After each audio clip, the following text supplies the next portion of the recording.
Hello, beautiful people. Welcome back to the latest episode of Another Job Bites the Dust. Don't mind the background. I have to improvise a little bit. Basically, this week's guest is Laura Quinn Goh, who is a friend of mine and a comedian from Singapore, and she is hilarious. This might be the best episode or the last episode of this podcast series because this girl is wild. Yeah, man. I mean, I got what I wanted, and even more than I bargained for. You know, like she answered those questions honestly and without any hesitation or filter. So, buckle up, strap in. Here we go. As always, we've discussed all sorts of things from her background from Singapore, her comedy, how she ended up in the UK, and some other questions that we're about to find out the answers to. So here we go. Have fun. You've been warned. There will be some uncomfortable topics as well. Some for me.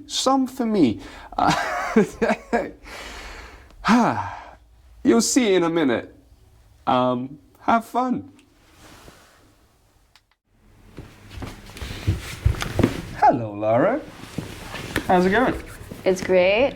Am I supposed to look at the camera? Yeah, you can look at the camera if you want to. Oh. It's just basically just talking and chatting and stuff, but I love your enthusiasm of like, hey. I've never been on like camera. Okay. Yeah. Okay, Yeah. well, there's a first for everything. Yeah.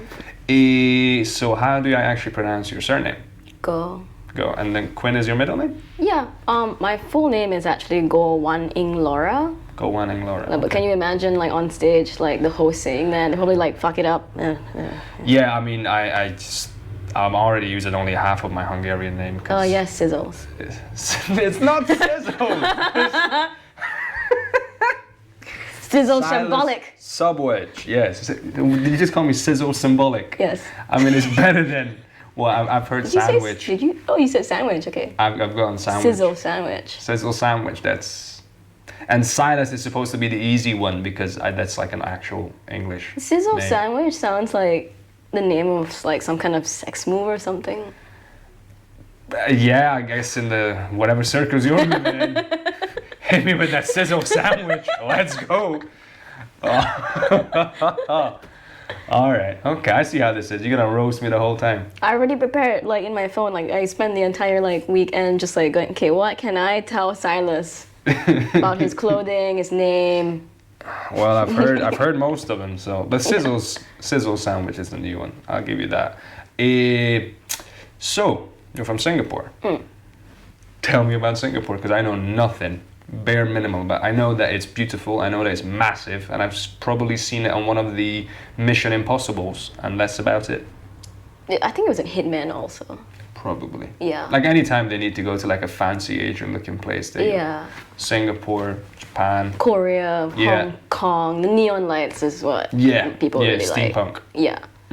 So I guess Singapore is like, it's in Southeast Asia, it's a small island, nation, country, city. So in Southeast Asia, it's near Malaysia, near Indonesia. Yeah. If you look at a map, it's just a red dot there. Yeah. It's about the size of it's like 7. a pimple.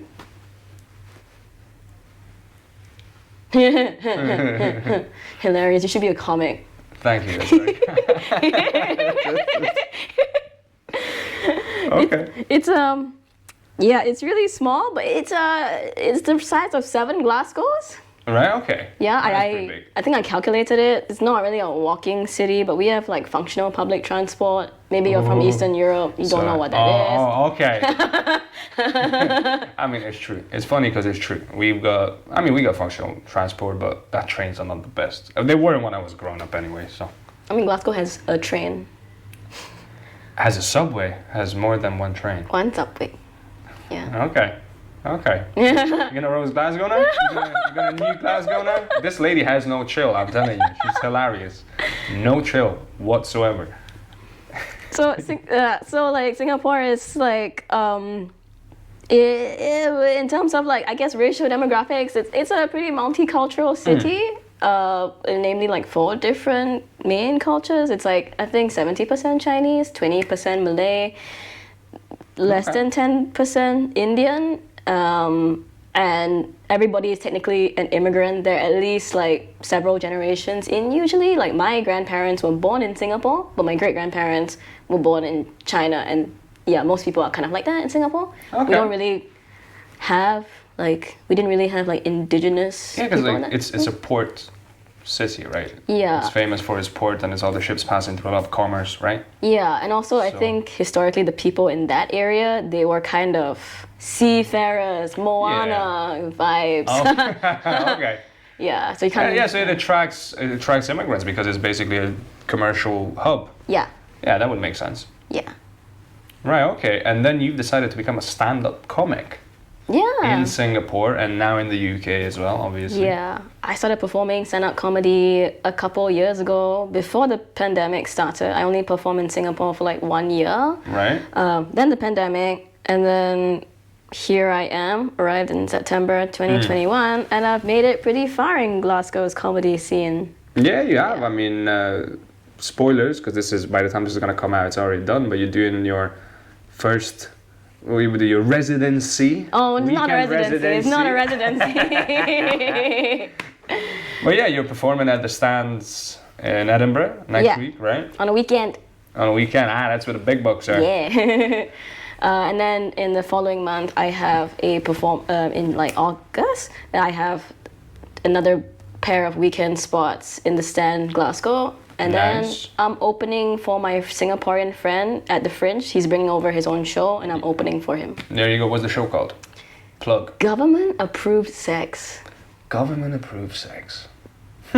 Singapore government is known to be like really strict on censorship and all that. So my friend is bringing over an entire show about sex facts that are approved by the government.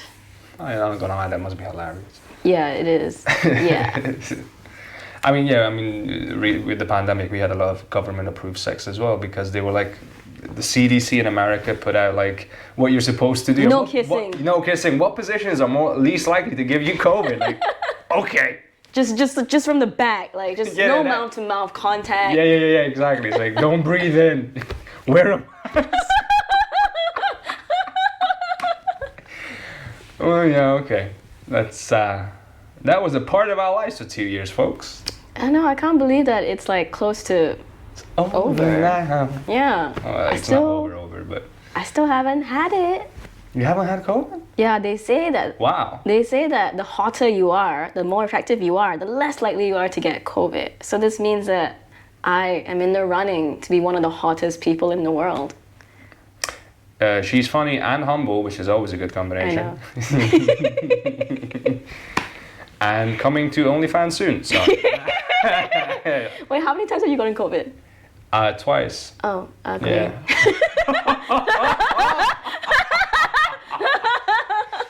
Listen, I'm not gonna lie. I slept, but horribly last night. So I'm zombieing around today. So I'm gonna blame it on that. Got good genes from my dad and my mom. I just didn't sleep properly. And that's my story, and I'm sticking to it. But all right, so what's the stand-up comedy circuit like in Singapore? It is really small. So when I say that I'm one of the top 10 female comics, I probably am. Because There are there's only there are 5? maybe 7. Okay. Oh, that's I'm not number 7. bad. Still in the top 10. But I mean, like, the comedy circle in Singapore is like really, really small. Before I left Singapore, like before the pandemic, there was only like one comedy club, dedicated comedy club, and then like one very big popular comedy night, and then some smaller open mics. You could probably count them on one hand, probably like 3 open mics ish. Okay. Some of them don't happen like every week. Some of them are just once or twice a month. So it was hard to like get spots, but actually there weren't even that many comics. I would say like, I don't know, 20. And also it was a bit like, So you know everybody. yeah, you would know everybody. It's also a bit like, if you haven't performed long enough, they won't really call you a comic. They'll just call you an open micer. I think that's the same here as well. It depends on the person. Some people would, call you a comic straight away because you're like, I always call myself a budding comic or, up and coming or, still training because like I'm not at that level where I can say, you know, once I've done a tour and I've got paid for a tour, then I'll be like, okay, I'm a professional paid touring stand-up comic. Until then, you know, I'm learning my craft. And I think that you can say you're a professional comic if you've been paid. I've been Not very paid sure. once, but you know, like I'm Getting it's there. like, you know, I'm trying to be like respectful, but I get it. Some people do get a bit anal about it. And be Yeah. like, you're not a comic, you know. Okay, You have to pay your dues. yeah, like, okay, dude, obviously I want to be respectful and I want to, you know, try hard and learn and all that stuff, but also don't be a dick about it. Yeah, I guess, yeah, there's that. I mean, like, I'm not really a full-time professional comic. I don't really intend to be a full-timer. What? What? And yet I'm performing so much. Oh my god, she's like an exclusive deal. No, I'm only performing like 4 times a month max usually because I still like have school and I'm focusing on my studies and trying to find like a full-time job here. It's hard to make it as a full-time comic anywhere, I think. Yeah, And that's but- why I'm not going to try. You're not even gonna try. I mean, like, it's a lot of performing. Yeah, that's show business. There's a lot of shows. Like, I would rather, like, not want to struggle so much. I think that's something I can relate to as well, but I'm at that stage in my life where I'm like, I'm gonna struggle. I'm gonna embrace the struggle. Yeah, exactly. Embrace the pain. Jocko Willink, good. It hurts, good. No, like, I'm Asian, you see. East Asian. No way, really? What? You couldn't tell? No. Did you think I was from Europe? Yeah, obviously. Like, northern? I thought you were from like Bulgaria, but now, okay. Ah, is it because we look the same? No. No. Like, That is no way. in Asia, it's like, you know, your parents don't ever want you to become artists or performers or whatever. They want you Yeah. to like have, you know, there are only like 3 real jobs. Oh, no, wait, 4 real jobs, which is, you know, you be a doctor, you be a lawyer, you be an engineer, or you marry one of the 3. And that's a real job as well. Yeah, housewifing. Yeah, Do they exactly. actually consider it like a, like do they respect it? It's like, okay, you're actually doing what you could, you know, you're doing a bunch of jobs. You're doing cleaning and you're doing cooking and you're doing Oh no, it's more childcare and- it's more like a stability thing. It's just like, you Yeah, know. but okay, so there's 3 real jobs and then be a wife. Yeah. And that's not considered as much as of a job as it. Yeah, I guess so. Yeah. Okay. I mean, I could be a doctor too. I could have been. I could have I been. was too dumb. But then like my parents, they don't want me to, you know, be a performer because like it's a hard. To be fair, it is a hard life, and it makes more sense to have a day job I mean, until it's a hard you're- life if you're bad at it. Oh, Sylas, you want to play that game? No, because I'm not. As I said, I'm too tired to be throwing shots at the Okay. moment. Yeah, I just think that it's okay to have a full-time job first, and then Yeah, I mean, when you get better, yeah, I can see the point of the stability, absolutely. And I know a lot of comics do that. You know, they have Yeah. a 9 to 5, and then that That's gives them okay. the freedom in the evening to do stuff, and they're not starving. I just decided to go down the route of I will struggle. Well, no, I'm basically not that. I decided to try as many different artisty stuff, and then I thought, you know, I'm gonna connect them together, and hopefully enough of them stick that I can do the acting, the stand-up, the writing, the lot, and then get enough money that way from different artsy stuff. yeah, that's why I had to feed him just now.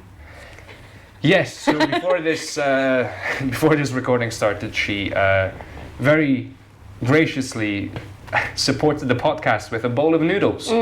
It's my Yeah. contribution, my Beef donation. noodles, yeah. That's thank you for our Patreons for all the food. Yeah, just send gift baskets, send support packages. We need it. The artists are struggling at the moment. I like to do my charity work. Oh, yeah, fair enough. Is man, it tax fair enough. deductible? I know this is not an interview. This is just a roast of me, and I'm kind of here for it. It's kind of glorious. I'm not gonna lie. Okay. Any other Eastern European jokes you want to get out of your system at the moment? I think Not that. the trains, shirts, name, anything else? Oh, I didn't say the shirt one on camera. Yeah, she roasted my shirt, obviously. I said you look like you got that shirt from a tropical thrift shop. Yeah. And also, like, there's a poster of Sylas in which he his headshot on like an orange poster, and I told him that he looked like an Eastern European prisoner sentenced to a Japanese game show. That was one of my favorites. Yeah, that's true. That's true. Yeah, that was for the podcast. Can you put it into like the video, just like? Probably not, because I'm too lazy to do okay, all fine. that. Not gonna lie. Fine. But so you want to pursue like arts long term, but you want to have something that you can do on the side, and Yeah. so you go in the hobby route, or you go in paid hobby. Hopefully one day if it works out. You being smart about this is what you're saying. Yeah. Right now I'm doing it. I'm trying to do it like as a paid hobby because I think I'm good enough. I mean, listen, if you're getting hired by clubs, that means you're probably good enough. Yeah, and also it's kind of how I'm trying to make money as a student. Oh, really? Yeah. Okay. So, and I'm terrible at like customer Cycling service. around on Deliveroo and... Yeah, I'm very bad at customer service, like for real. Like, No, like, why would you be bad at customer service? I thought you'd be like very friendly and just polite and all the positive comments you could make about people to make them feel good about themselves. have you heard a positive comment from me to you ever? I think that was irony. Like the customer service in like Asia is really different from customer service here. Cause here they're like super friendly and they're Well, like, they try oh. to be, yeah. They're like, oh, how was your day? Like, how is your food? In Asia, I think a lot of the restaurants, they'll give you the bill before you leave, before you finish eating. Yeah, because okay. But is that because, I'm just curious, is it because there's so many people? A little bit. They want you to like leave faster so that they can serve the next bunch. They don't really have a chill cafe culture thing. Like, I'm actually curious about this because obviously as someone from Romania, there's 20 million people in Romania. Oh, yeah. Well, there's less now because half of us, so 2/3 of us have left the country.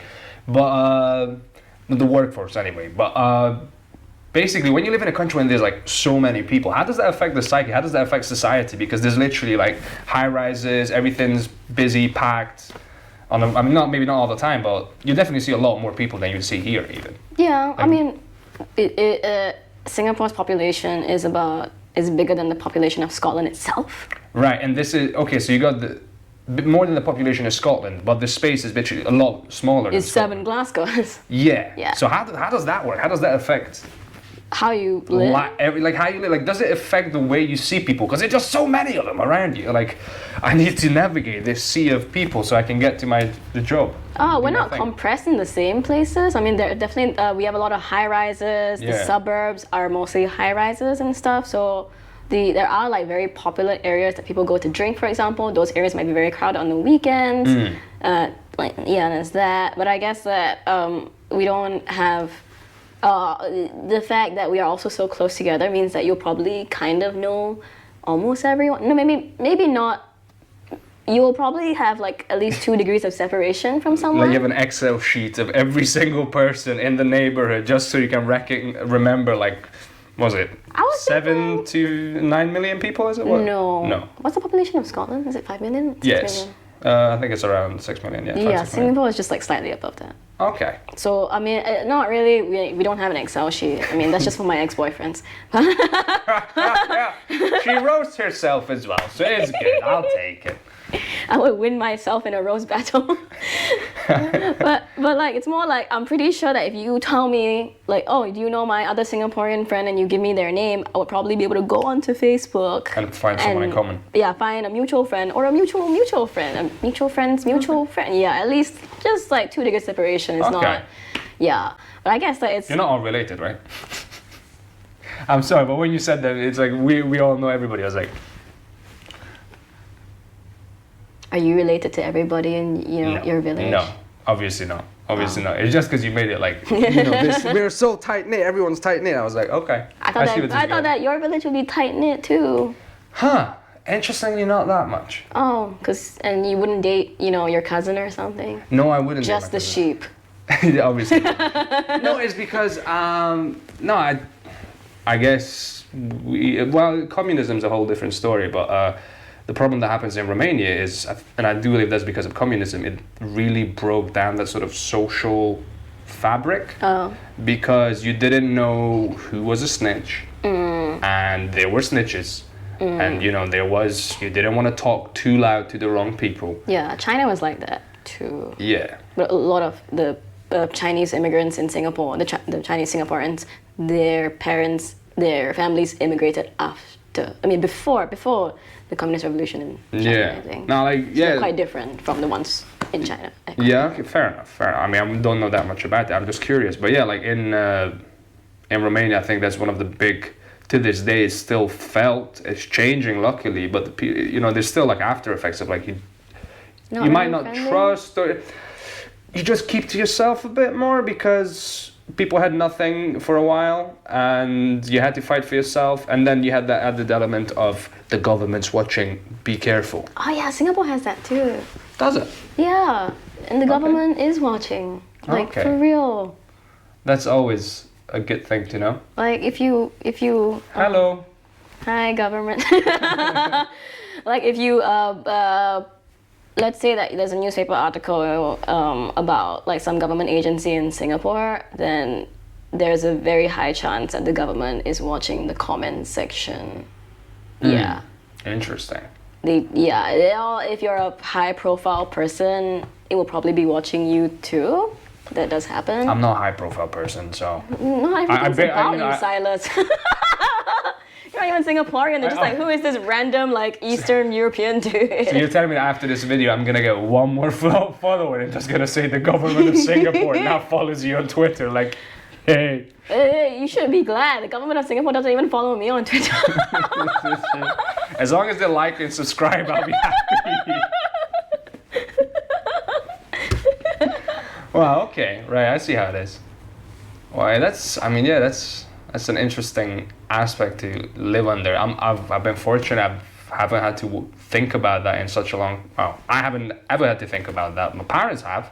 My dad went to prison when he was 18 because he tried to leave the country and he got caught. Well, he got actually snitched on, like for real. This guy basically they were young and a bit dumb, but they went to this border town. Just him and his mate. And this guy goes, hey guys, I saw you're new in town. If you need anywhere to crash, you can crash at my place. I'm like, oh, thank you. And, you know, but they weren't saying anything. They're just like, okay, thank you for having us.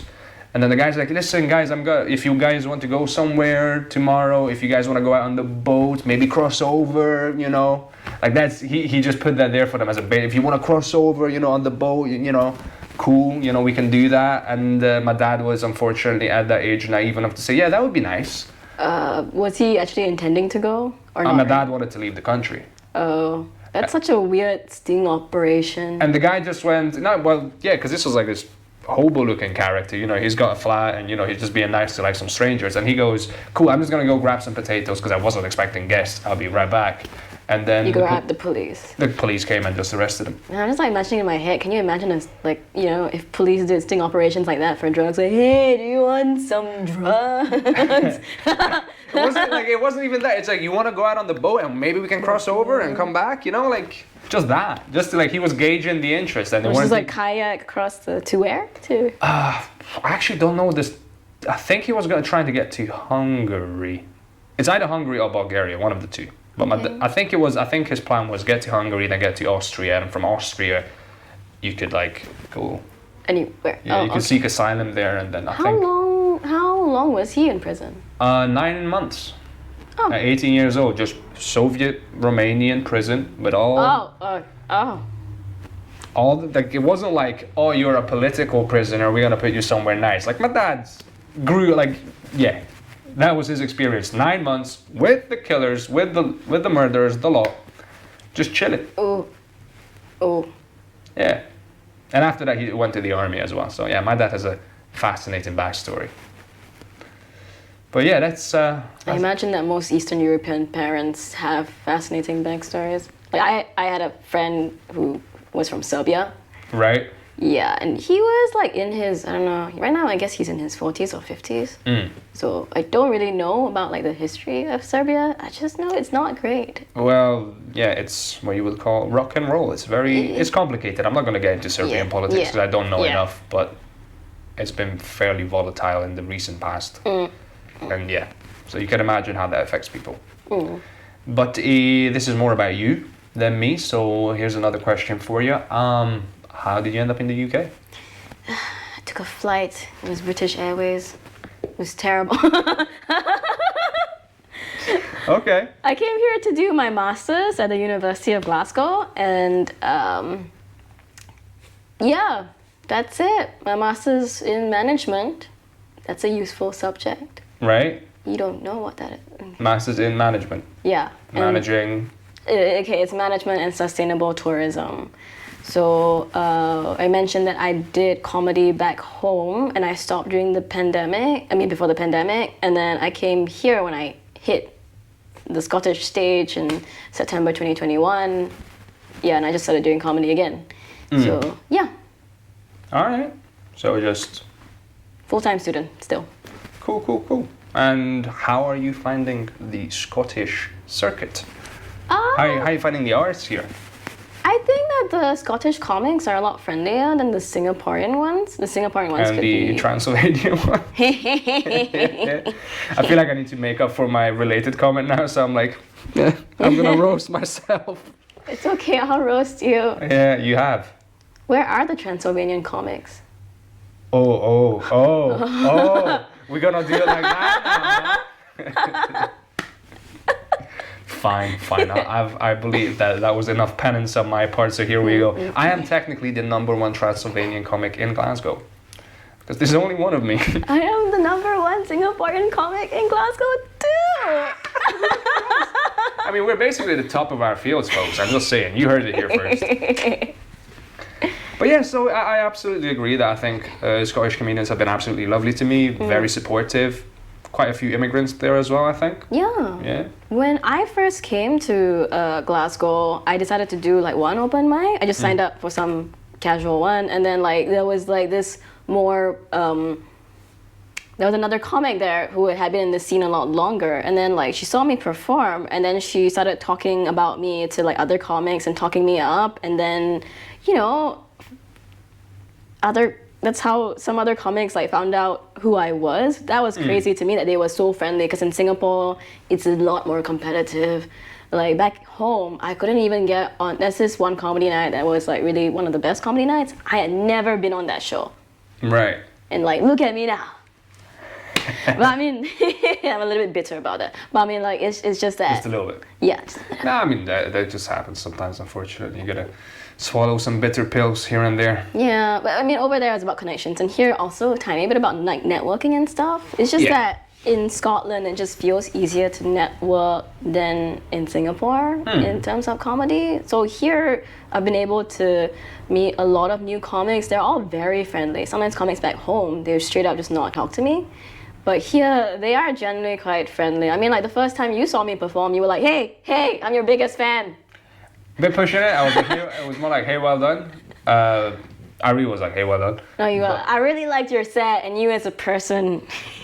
Yes, I specified, hello, stranger, you strike me as an upstanding citizen. I would just like to introduce myself.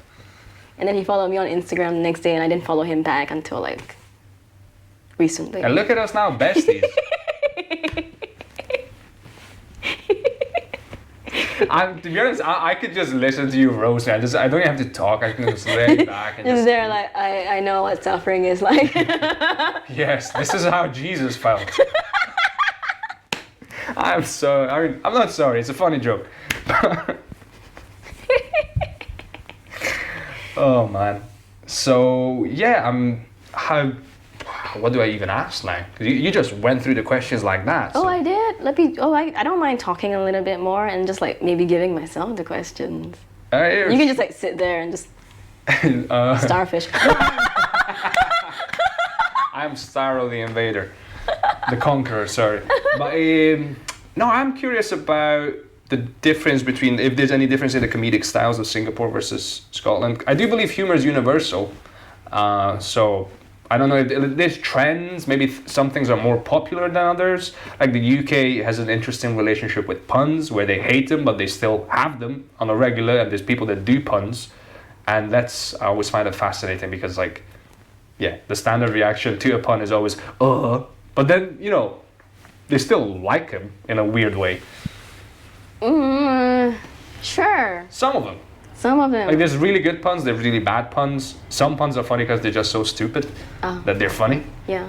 But yeah, I mean that's just my experience. So that coming back to the question is more like, you know, what is like a striking difference in the comedy styles of UK and Singapore?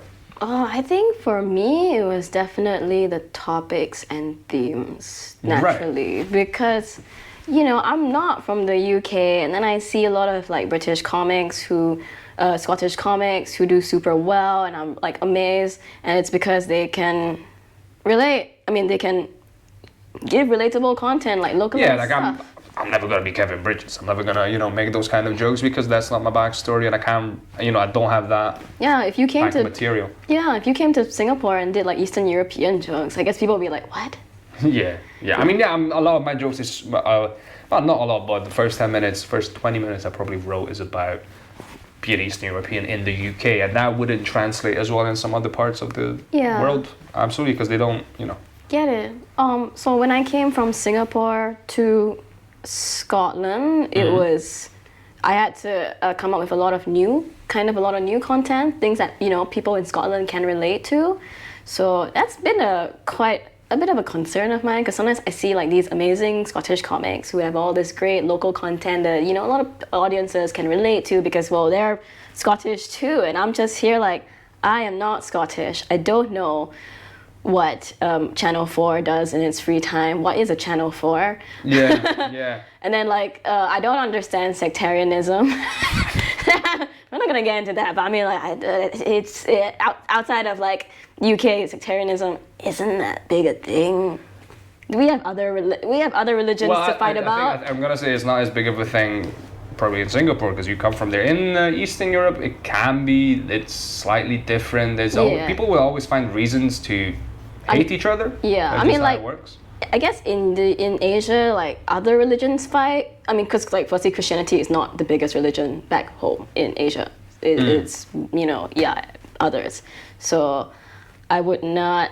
Sometimes I would feel very jealous that like other comics who are local here can, you know, access local audiences. And I've performed to like some like Scottish audiences who, I mean, I don't make Singaporean jokes here because nobody would get it. But then it's just that sometimes the kind of jokes I make don't really land so well, especially if the audience is entirely like white Scottish. Yeah, there's. I can see that. My experience was I recently did a gig with where I thought it was fairly sort of middle upper class Scottish people, and I was doing my bit about, you know, being from Romania and that kind of stuff, and they were very intrigued and they were watching, but they weren't laughing a lot, except like a couple of ladies. Well, there was one lady in the corner, and every now and again somebody would get one joke and laugh at it, but over it was more like interesting. Was it like that kind of vibe? And again, sometimes it's, you know, the night, maybe, you know, it was a Friday night in a restaurant. That's not what they're looking for, maybe. Yeah. And, you know, the expectation management and all that. Yeah. But yeah, there's definitely that thing of like relating to your audience or having material that you and the audience can both appreciate. Yeah, sometimes sometimes it's just about finding your right audience. Like for me, I think that my kind of comedy won't work if you ask me to perform in like, I don't know, a suburb.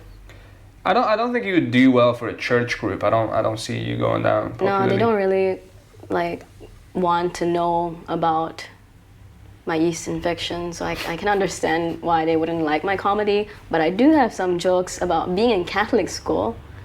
Yes, you do. Yes. Oh yeah, you were there. Yes, very specific jokes about Catholic school, I must say. Let's not shoot the condom. Let's not, you know, you want to use that joke. Let's not burn it just now. Okay. Yeah, very specific. Sometimes, so like for me, I think that my audience tends to be more like cosmopolitan city people who with like some presence of color kind of thing. Yeah, that so makes sense. yeah, I find that like I say this often, but like I relate to other immigrants from other parts of the world in some ways easier than I relate to British people. Yeah. Or even French people, for instance, because like Eastern Europe, Western Europe, there's like big divide because the Iron Curtain was a thing. Because the French are weird? No, I'm joking. No. Everyone's weird to someone, so, you know, fair play. But no, it's just because like it was like that part of the world was actively sort of isolated. Oh, okay. Right? Okay. So the struggles, the governmental issues, the corruption, just I don't know, just the hardships, but just the everyday problems that people face. I relate more to people that come here from Asia, from Africa, from other parts of the world, because, you know, we have similar kind of problems, I think. Yeah. Quite, like, developing countries tend to have similar kind of problems. Yeah. For me, like some of my comedy, it's about like colonization and the immigrant experience. Yeah. Yeah, and that's why sometimes I get people who, you know, upon seeing my shows, they'll come up to me and tell me that they really related to my stuff. Yeah. Or they follow my comedy because they just relate to my content. I've had some, I think like last week I had like 2-3 Chinese girls, at least girls of Chinese descent. I'm not really sure where exactly they were from. I think one was from China, but I mean, like, these girls, 2 separate occasions, they came up to me and they said that they liked my comedy, or they came to see my comedy specifically to see me. I mean, that's like a great sort of feedback to receive. It is, because like I didn't even know that these people knew me, and it to me. Oh, come on, everyone's aware of the #1 Singaporean comic on the Glasgow circuit. Come on. It's just that to me it feels like I am represent Asian, if that makes sense. It's like. No, I get it.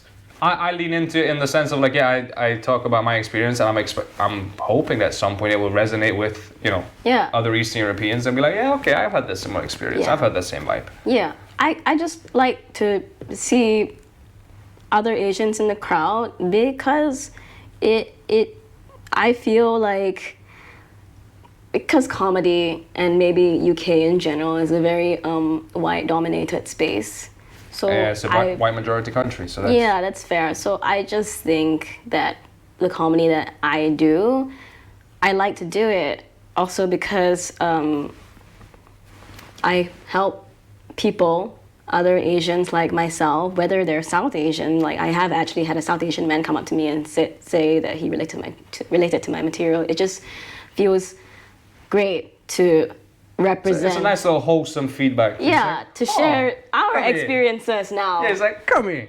I want their experiences, our experiences, to be out there too, and that feels great. Yeah, I 100% agree with that. Like, I mean, obviously I'm doing it for myself, but it always feels great when someone's like, oh yeah, I watch your stuff. Or like, I go to this Transylvanian shop in the South Side, and they've seen some of my reels, some of my jokes that are specifically about, you know, my experience as a Romanian, and they're like, that was a good one. There's a Transylvanian shop? Is it like a vampire place? It's called the Transylvanian Cafe and Shop, and it's got a big Dracula thing in front of it. What do they sell? Just all sorts of food stuff. It's a cafe and a shop, so there's like meat products, dairy products, there's vegan stuff as well, because welcome to the 21st century. There's a whole Transylvanian shop. That's so specific. Is that the only one in Glasgow? A lot of my material is about this. They are actually, one of them is from Transylvania, but yeah, we do lean into it because it's the most easily promotable thing we have. Like, it's a marketing decision, folks. Because I see. like I do a whole bit about, you know, Transylvania, Romania, but it just, when I say that, people are more likely to be like, yes. You know, I study sustainable tourism, and I can see, like, if Romania could like promote Transylvania, especially the vampire part, like, really well, I think it'll be a very popular like tourist destination. I'm not kidding, this is a topic we regularly discuss. Like, well, we get together as the community, but like, you know, among with some of my Romanian friends, it's like, if we found a way just to promote that, like, we have something. Like, they literally given us a brand. Yeah, like, Hollywood gave us a brand. Let's use it. Look at the Loch Ness Monster. Like, look at Scotland's Loch Ness Monster. Why are you pointing at me when you're saying look at the Loch Ness Monster? It's like Scotland has an entire, like, people go to Loch Ness to not see a monster because it doesn't exist. Yeah, but the myth is still alive, yeah. And like, look at England. They have an entire like mysterious circular arrangement of rocks that does nothing at all, but people go there to look at. It used to do something, we believe. What I had to do is start with Yeah, the a long time solstice ago. and sun and the moon, or probably the moon. I'm sorry. As I said, I'm tired. Don't roast me if I got all of that wrong. But Should I have gone there for summer solstice? Is that a thing that people do? see, I don't know if it's about the moon or the sun at the moment, and I'm gonna shut up about it because I'll get it wrong. But yeah, it's got to do with one of the stuff in the sky. Don't worry, I don't know anything about seasons. Yeah, because they're completely different. Yeah, Singapore is tropical, so there's really kind of only one season in Singapore. It's like summer, and then there's December, which is usually rainy. So like when I came to the UK, I was like, wait, I came in like autumn. So I think autumn was a normal time when the sun would set at 6, right? And then like when it came to winter, it would be dark at 5 p.m. I was so confused. Yeah, and then if for some reason here it gets during the summer at 4 a.m. it's full on light. Yeah, I know. I don't get it. It's still weird to me. I still look around like I'm just so confused. Yeah, that was like it threw me. First 2 years I was like, because yeah, like earliest in Romania is like 6 a.m. Oh, you can always ask me like, what's the weird British things I find? What is the weird British things you find? What things about UK do you find weird? Huh? Yes, Laura, what things about the UK you find weird? I'm not supposed to do your job. Note to self, sleep properly before an interview so you can come up with stuff. What things do I find strange? You asked me the question, you're supposed to know the answer. I think that one thing I find like really weird is your obsession with chips. Like you don't have to put chips on top of everything. It's not a condiment. It's not a spice. You don't have to put it on top of like pasta or into a sandwich. I do like chips. I like chips Sorry, too. yeah, I'm gonna let you dig this grave on your own. I like chips too, but I don't put it onto like random Laura's things. views do not represent the podcast view. No, I mean, yeah, it's gonna be weird because we're not used to it, absolutely. But yeah, there's definitely a lot of chips, and we had this conversation before. I like chips, but just not on top of my pasta. Yeah, I love Glasgow, but they did lose me when they decided to deep fry pizza, where you just took a meal that was a perfectly good finished meal and went, we're gonna cook it again. That was the worst thing about Glasgow to you? Not the knife crime? Not the... If I still have a podcast after this episode, I'll be happy. But I'm not gonna lie, like I'm gonna be honest, Glasgow's been fucking phenomenal to me. Like I think only had one interaction I've been in the UK for almost 9 years now. 7.5 of those have been in Glasgow. There was one time where there was a sketch interaction where I'm walking home after work, it's like 11, and then I'm walking, and this was in Merchant City, so I lived in the East End for a while, and these 3 guys are walking towards me, again, like it's in a fairly busy street, but as I'm walking, the guy just goes, "Oh, you," like something is just shouts at me some random obscenity, and I was like, I'm just gonna keep walking, not interact. He didn't come back after me or anything like that, but that was like one moment I was like, well, it's kind of your fault for living in the East End. This could have gone either way. I wasn't asking for it. I was wearing very non-presumptuous, after work clothes. No, this was before I discovered the joy of colors. Oh, of tropical thrift shops. Yeah, before I decided to just be me and be like, nah. Colorblind. I'm surprised that you haven't roasted my socks yet, actually. No, I saw them. It just became a little bit like too obvious, Oh, okay. So for the record, I refuse to match my socks anymore because life is too short, and I'm. Oh, you're so quirky, Sylas. Oh my god, I've got a personality. Oh. No, I'm literally just too lazy to match my socks, and I refuse to buy all bag socks. Can you show your socks to the camera? You can probably see them there, and one of them's Christmas. It's a Christmas gift, and the other one I bought years ago. Do you want to see my feet? No, joking. Tune in. That's gonna be on the Patreon episode. That's a premium content. Or you can also find it on OnlyFans. Mine, not his. Don't pay him. I don't. Yeah, that would be too Eastern European of me to like start promoting some other lady's feet. I'm sorry to my home country for that.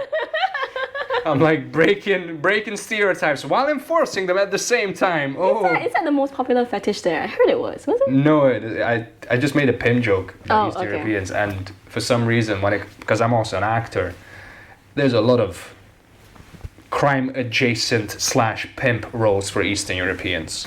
Oh. And it doesn't even say, like the funny thing, it doesn't even say necessarily what Eastern European, it just says Eastern European. Just general Eastern European accent. So do you like show up at auditions like, hi, I'm your general Eastern European? It does, like, it's not that it feels like it, and I get it because sometimes you say, okay, these countries have had similar experiences, so it would make sense logically to say we're gonna, Okay. if I say former communists, then that's like most of Eastern Europe. Okay. People can relate to that, but when But you go, they put that into the casting call, like former communist country, no, they applicants just go only.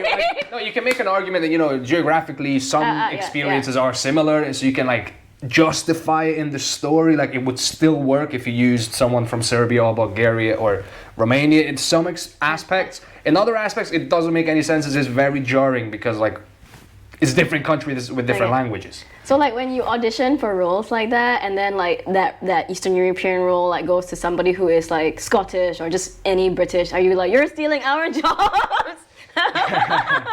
No, I'm. That does happen from time to time. I'm aware that the industry operates in a very interesting way, and there's a lot of complexities to this issue.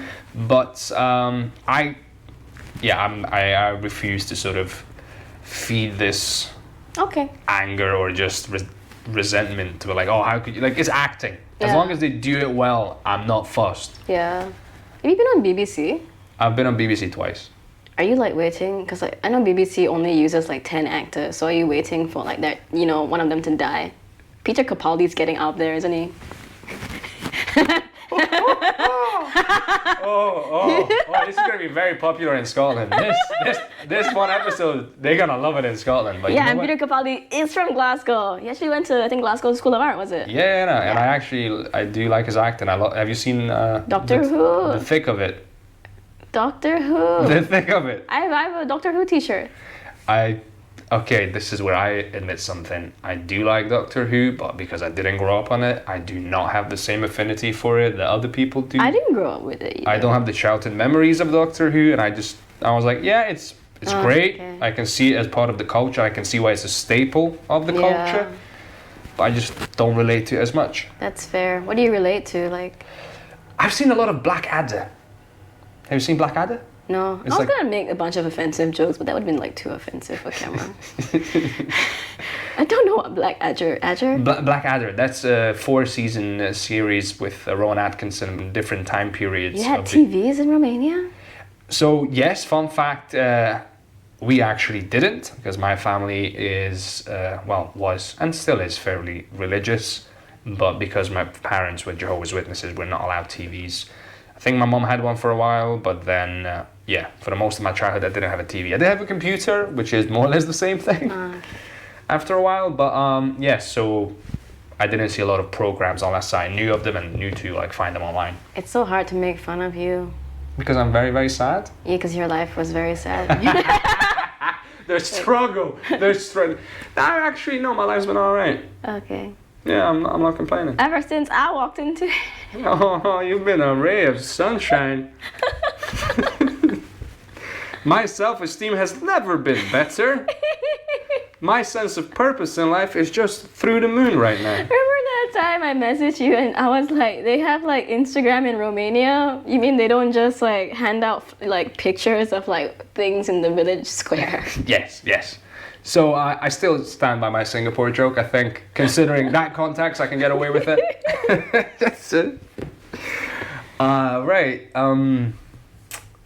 Just trying to think, because there's a lot we can go into about Singapore, the UK. We can talk about Glasgow a bit more. Actually, I do like Glasgow. Right, go on. You've already roasted Glasgow, so tell us some positives about Glasgow, so people don't hate you forever. I do roast Glasgow a lot, but a lot of people who live in Glasgow roast Glasgow all the time. But when somebody from Edinburgh is like, Glasgow sucks, I'm like, Don't you dare! I'm not allowed to swear on camera, but You're allowed to swear on camera. I am, but you're gonna beep it out. No, I'm not swearing beeps. I told, like, basically before I set this up, I was like, unless you go off on a racist rant, okay. I will, not edit it. If you start doing that, I will cut Yeah. it, because that's not going in. Yeah, so when people from Edinburgh insult like Glasgow, I'm like, I'm gonna fuck you up. Don't touch my garbage. Yeah. Her views, not mine. Her views. I like Glasgow. I appreciate like the grittiness. I like cities. I like gritty. Don't send the death threats my way. No, Glasgow has been absolutely phenomenal. Yeah, the people here are so friendly. Yeah. People make Glasgow. Every comic has a people make Glasgow joke. I mean, yeah, because it's just... Yeah, I have one. Yeah, exactly. Every comic in Glasgow has one. Oh, you think I'm a comic now? Oh my god. That's the nicest thing I've ever said to you. See, we're growing as people in the Sure. course of one episode. This is amazing. Oh god. I like the grittiness of Glasgow. Yeah, as you Like, mentioned. Yeah, I might be know. tired, but I'm not that tired. I don't know how to explain it. I So just what is this grittiness you speak of?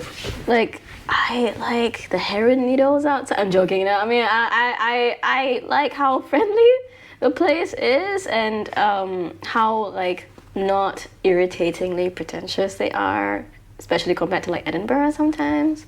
Yeah, Glasgow's down to earth. I haven't... People always talk about places, oh, they're all this.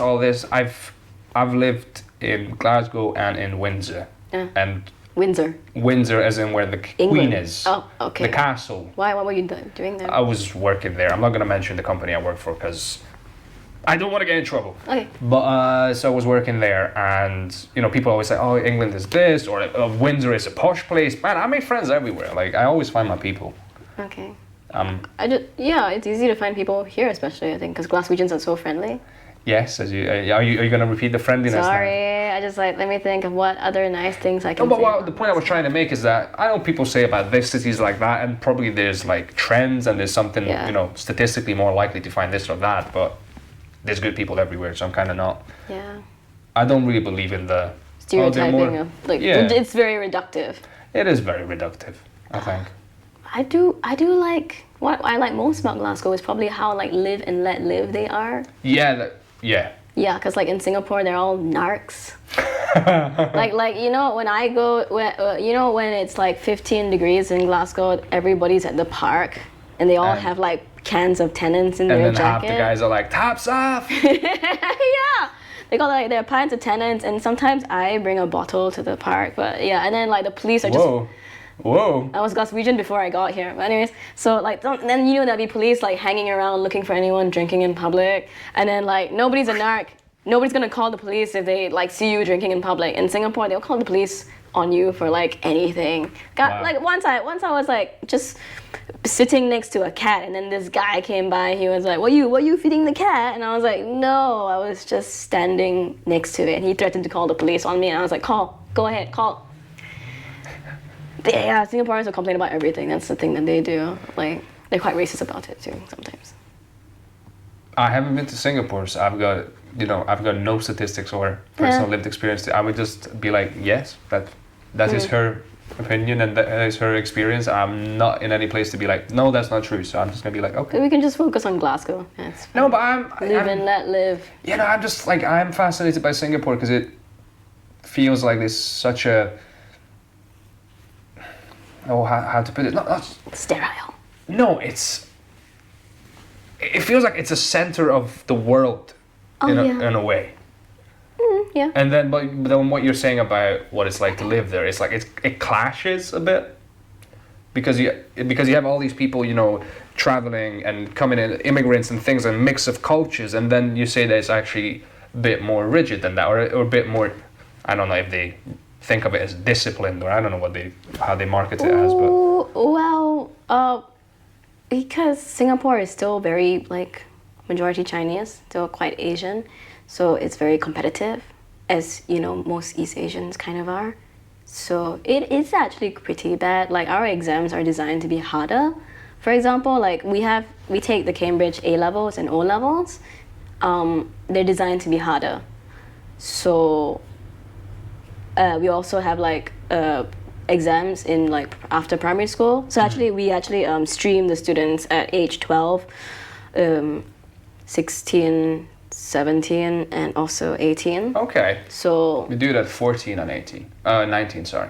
So it's actually pretty bad in Singapore because if the exams are designed to be really hard and like Asians are very competitive, that does not bode very well for the mental health of a lot of students. I think I was like writing some tweets about it yesterday. Did you? Yeah, it's pretty bad because like there have been like cases of like 10-year-olds jumping off buildings over grades. It can be very bad. In Singapore, a small city like Singapore, I think the suicide rate is at least 1 per day. Okay, that's Dark, yeah. So that's a very unglamorous side to the city.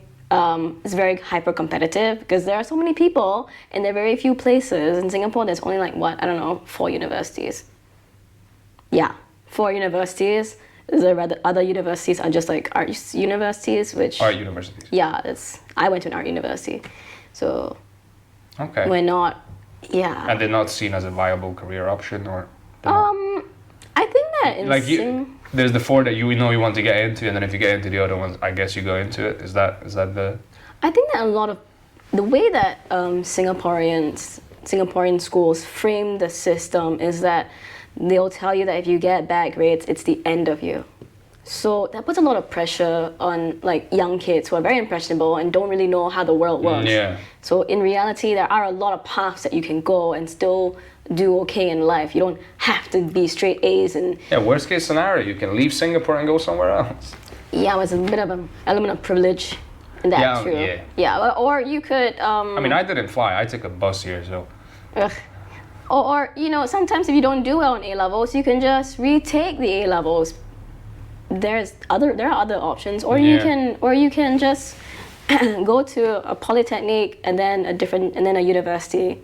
Yeah, It's not so bad. There are other options. It's just that the way that schools at a young age, schools tell the kids at a young age, you know, how to do things. It's very rigid and it puts a lot of pressure on students. And it's very result orientated, Yes. as opposed to, you know, try really hard, you fail, you try again, you keep trying, as opposed to you want it as soon as. Yeah. If you didn't get it in the first or second go, then oopsie. Yeah, exactly. That there's no like they don't believe in second chances or kind of thing.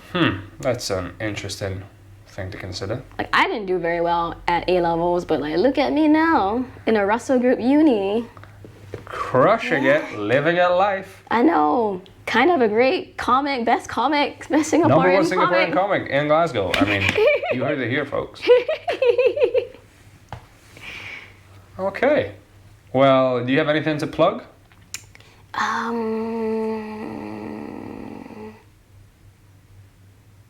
At the moment? At the moment, or Well, we this already video plugged your is- shows, yeah. This video is coming out in like 3 weeks, right? Yeah. So are you gonna plug the video that's you coming gonna- out in the video? How? I have.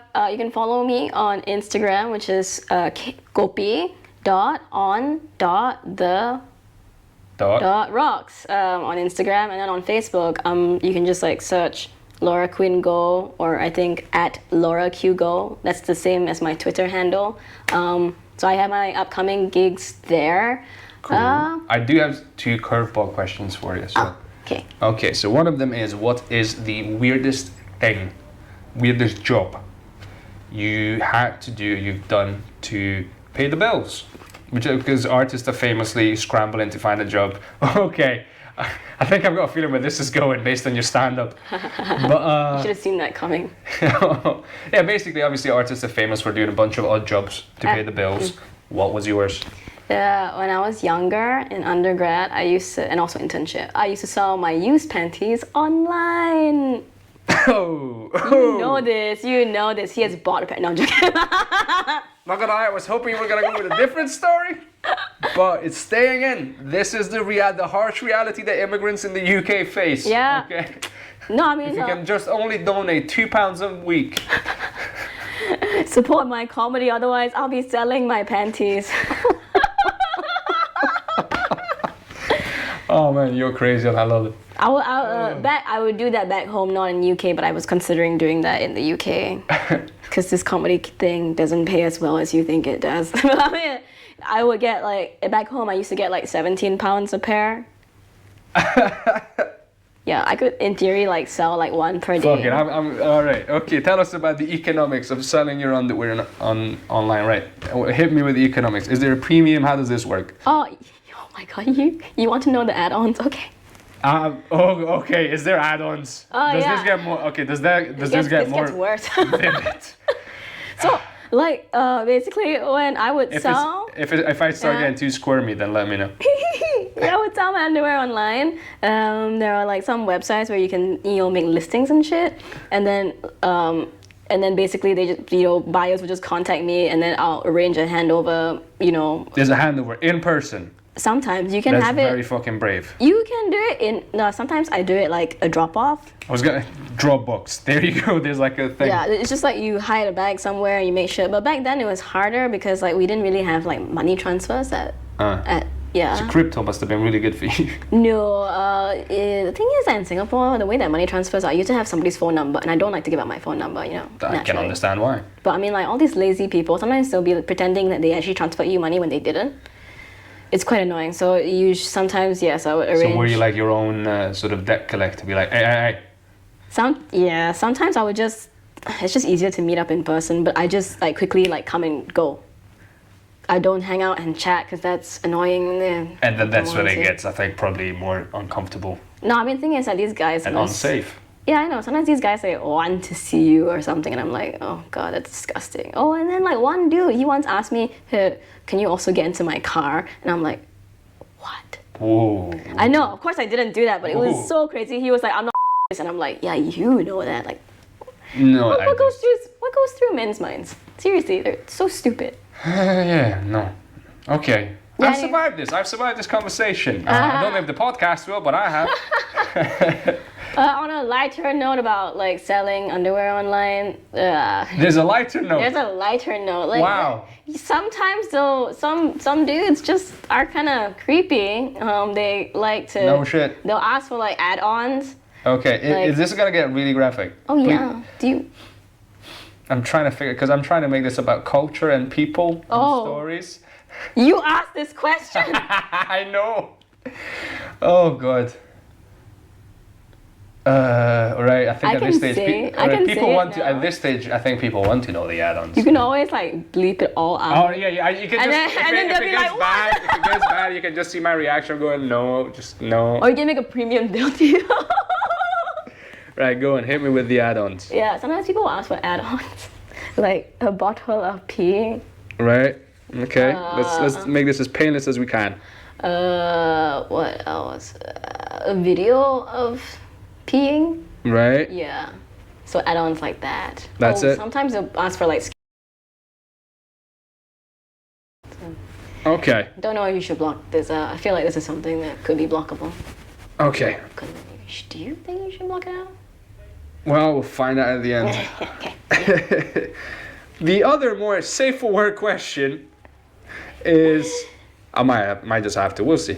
The other more safe for work question is,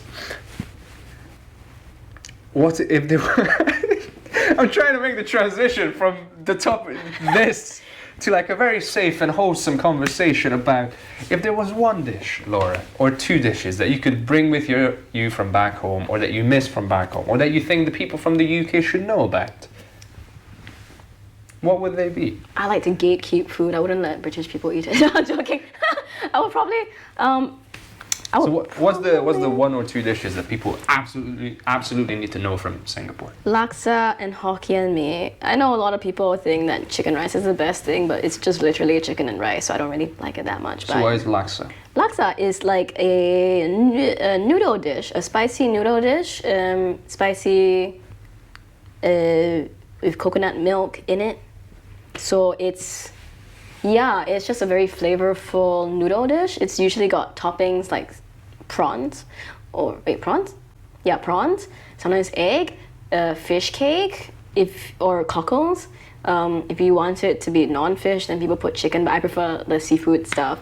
So it's really good. It's Peranakan influence. If you don't know what Peranakan means, it's like a mixture between Chinese and Malay culture. You can read Wikipedia about this.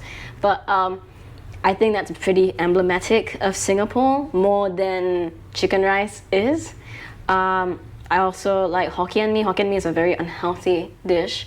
It's like yellow colored noodles, which you can't really get that in UK. It's not yellow colored noodles. It's the name of the noodles is yellow noodles. It's not egg noodle. It's just, I forgot what it's made of, but like it's made out of wheat, I think.